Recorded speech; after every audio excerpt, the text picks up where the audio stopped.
Nacional de Estadísticas y Censos, INEC, publicado el 6 de enero de este año, daba cuenta que en el país apenas el 4,2% de los productores agropecuarios se financian a través de créditos de la banca, tanto pública como privada. De enero a esta fecha, ¿ha cambiado este escenario a través de los créditos que el gobierno anuncia? Se lo consultamos a Rodrigo Gómez de la Torre, presidente de la Cámara de Agricultura de la Primera Zona, a quien por supuesto saludamos y damos la bienvenida a los micrófonos de la radio de la Asamblea Nacional. ¿Cómo está? Muy buenos días. Muy buenos días, Maritza. Buenos días a todos los que nos están escuchando, bien sea por radio o que nos están observando a través de las redes. A ver, yo creo que hay que tratar el tema del crédito para el sector agropecuario en dos ámbitos ¿Cuáles son puntuales. esos? Hablamos mucho de la banca pública, pero tenemos que entender que el Ecuador tiene banca de propiedad del gobierno, de propiedad del Estado, mas no tiene un desarrollo de una banca pública de desarrollo. O sea, los créditos de la banca pública están ahí, pero tienen que cumplir un sinnúmero de trámites y tienen unas tasas de interés que están muy cercanas a las tasas de la banca privada, lo cual es un sinsentido. La banca de desarrollo en otros países tienen unas tasas de interés muy por debajo de la banca comercial, entendiendo que el apoyo al sector agropecuario se lo da a través de un crédito barato. Ya, ese es el primer ámbito. El otro tema es que hay que ver que el crédito sea en el tiempo oportuno, porque muchas veces tenemos una posibilidad de crédito, pero el proceso de trámite hasta obtención del crédito es demasiado largo y la siembra no espera y la cosecha tampoco. Y lamentablemente tenemos que reconocer, y esto está en las estadísticas, que muchas veces el sector agropecuario se autofinancia, y lamentablemente lo tengo que decirlo, a través de chulco, con unas tasas altísimas y con un riesgo altísimo, pero este chulco le permite tener un flujo de caja en el momento adecuado. Este año el Banco Nacional de Fomento nos ha informado que ha entregado 1.500 millones de dólares Así en es. créditos, lo cual es positivo. Y el anuncio del día de ayer con respecto al decreto ejecutivo que se firmó, donde no hay, perdón, acuerdo ministerial, que se firmó donde no está claro todavía el crédito orientado a la mujer rural, también es un tema positivo, pero hay que entender un poco más el porqué de la dinámica de la mujer rural, ¿Qué es lo que porque se no, tiene que no es entender, por un... ejemplo, en el caso de una mujer rural y el trabajo que realiza en la tierra? A ver, anteriormente, en el caso de los créditos, estaban muy orientados a hombres, curiosamente, y creo que la equidad consagrada en la Constitución es igualdad de género, o sea, no estamos hablando de el uno o Correcto. el otro. Hay estudios latinoamericanos y mundiales en los cuales se evidencia que el campo, en su gran mayoría, sobre el 55%, está siendo administrado por mujeres, ¿ya? Está siendo administrado por mujeres, pero el dato hay que darlo completo. De ese 55% de mujeres, necesitamos ver que la gran mayoría, de igual manera, casi el 60%, son mujeres de edad avanzada. Y esto se da muchas veces porque el hombre está saliendo del campo a buscar un ingreso más sostenible para la familia, mientras la mujer se queda en el agro con los niños pequeños. Y en el caso del Ecuador, y desmitifiquemos el tema del año 99, desde los años 80 se evidencia que la mujer se queda en el campo cuando, principalmente en las provincias del sur, ya emigraban a otros países y a otros continentes. Se puede decir entonces Entonces, que este es uno de los efectos que se registra a causa de que la banca pública y privada no se acople de acuerdo a las necesidades del sector agrario. Usted hablaba acerca de los créditos que no están de acuerdo al cultivo a corto y largo plazo, por ejemplo. no hablemos de largo plazo, ese ya es otra historia. Y precisamente el año pasado, en una cumbre que se realizó con el Ministerio de Agricultura, se habló de la cumbre de cooperativismo mundial. Se la realizó en la ESPE y tuve la oportunidad de ser expositor. Y precisamente yo les comentaba la importancia de fomentar un cooperativismo y dejar de, y aquí va ya lo explico, es dejar de sembrar y comenzar a producir. El crédito para la siembra de maíz, de papa, de arroz, usualmente se otorga para el ciclo del cultivo. Entregamos la plata para la semilla, para los fertilizantes, los agroquímicos requeridos, para algo del trabajo del campo, y hay que pagarlo al final del ciclo de cultivo, 3, 6, 7 meses. Cuando lo lógico es poder fomentar desde la banca una asociatividad productiva en donde un grupo de productores se juntan y entran a un proceso de siembra permanente a un periodo de, se me ocurría en ese momento y lo planteé a 5 años plazo, en donde inclusive los flujos de precios que a veces se dan y son reales en el mercado puedan ser compensados. Pero hay un plan de siembras a 5 años plazo, hay un plan de inversiones de maquinaria, sistemas de tecnificación en materia de riego, sistemas de fertirrigación. Obviamente con el riego hablamos de un mejor y más eficiente manejo del agua, que estamos con algunos inconvenientes con la nueva fusión entre la Senagua y el Ministerio de Ambiente.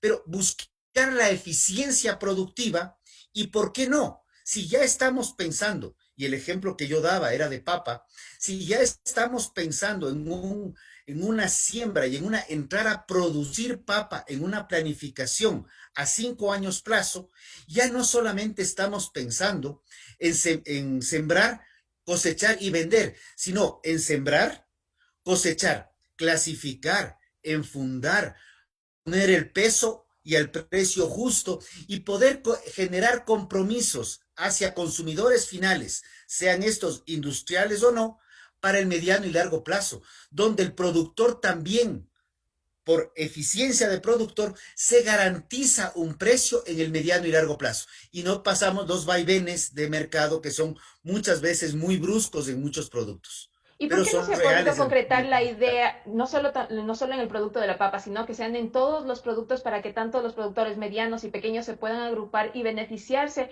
en compañía, en grupo, para evitar este tipo de afectaciones que se está registrando?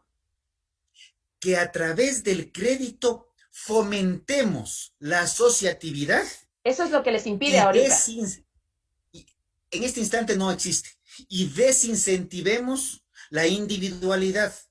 Si yo como productor individual quiero sembrar arroz para una siembra y cosecha, pues de la tasa de interés me parece que está en el 8,5, 9%.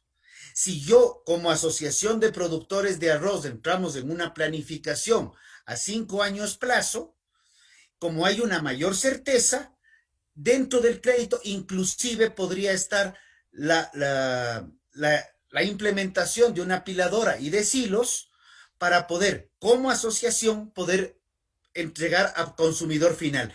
Y ese crédito, al ser un crédito de largo plazo y minimizando las fluctuaciones de mercado, en vez de ser al 8,5, puede ser al 5 o al 4, que todavía es alto, pero puede ser mucho más bajo, donde inclusive, como ya estamos minimizando el impacto de precios, el mismo financista, la misma banca, tiene mucho más certezas y reduce el riesgo de una sola siembra.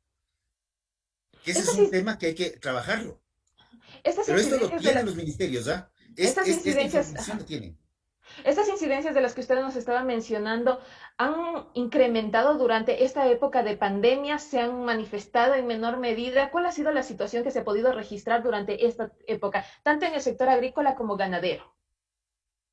A ver, yo creo que en el sector, primeramente, entender que en la pandemia lo que vimos es que los procesos productivos, los procesos industriales y los procesos comerciales no estaban para nada desvinculados, que eran completamente vinculados y que había el aspecto tan fundamental que era el de la logística.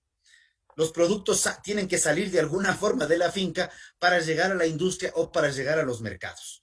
Entonces, ese fue el primer paso y también evidenciamos que había que corregir algunas distorsiones en el manejo de los productos por temas sanitarios, no ¿Qué es lo por que temas pasaba? sanitarios de pandemia.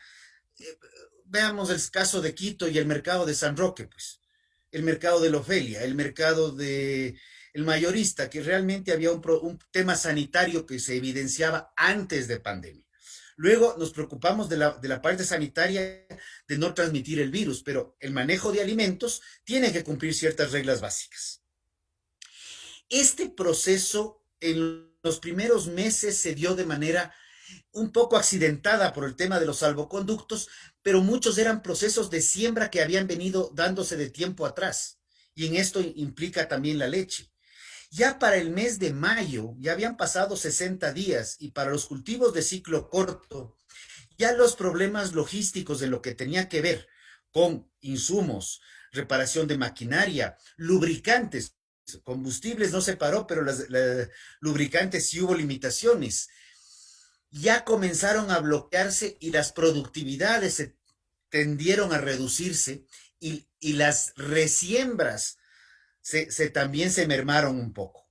De hecho, hay estudios mundiales que determinan que la pandemia puede generar hambrunas, no porque el agro no pueda seguir trabajando, sino porque son toda una estructura de cadenas logísticas que están interconectadas. No somos, ninguno es eslabón aislado, todos somos eslabones interconectados. Y entonces, ¿qué es lo que se tiene que hacer para evitar que, por ejemplo, se concrete ese anuncio internacional que podría una pandemia generar hambruna? Por ejemplo, en el caso ecuatoriano. En el caso ecuatoriano tenemos que comenzar a trabajar, y en esto sí lo hemos trabajado con el Ministerio de Agricultura, que tenemos que destrabar, por ejemplo, la ley de economía popular y solidaria, en la cual expresamente impide la integración de actividades económicas en una cooperativa. Las cooperativas en el mundo, que tienen más de 120 años, lo que hacen y propenden es aglutinar a productores para que se organicen, tengan un sistema de producción homogéneo. Todos producen de la misma forma para que el producto final tenga una cierta similitud hacia los mercados. También que puedan industrializar y que puedan exportar. El caso de Costa Rica es un ejemplo muy importante en leche con la cooperativa Dos Pinos. Entonces, ese tipo de cosas hay que tenerlas en claro. Pero también eso de ahí está prohibido por ley en el Ecuador. Son los sinsentidos, porque no hay otra palabra, por no poner otras que no son políticamente correctas. Pero creo que hay que ir pensando en destrabar estos problemas y más bien, y esto de aquí, alguna vez de a quien le escuché fue al ministro, no, de hecho mi pregunta a Javier, a quien le guardo un gran afecto, es ¿por qué siendo presidente del Ban Ecuador no ha propiciado el fomento del crédito asociativo con una menor tasa de interés? Ese es el tema. A través del crédito podemos fomentar la asociatividad productiva y con fines de procesamiento industrial. Porque no podemos, siempre se quejan y oímos mucho la queja de que el Ecuador es un país de producción primaria y que tenemos que exportar más producto industrializado. Yo creo que sí hemos avanzado mucho al respecto y que tenemos un producto de altísimo valor agregado en origen Pero todavía por le su falta al calidad, Ecuador. pero podemos avanzar más. Pero si nuestras mismas leyes no lo facilitan, más bien, a diferencia de no facilitarlo, lo complican, la situación cambia.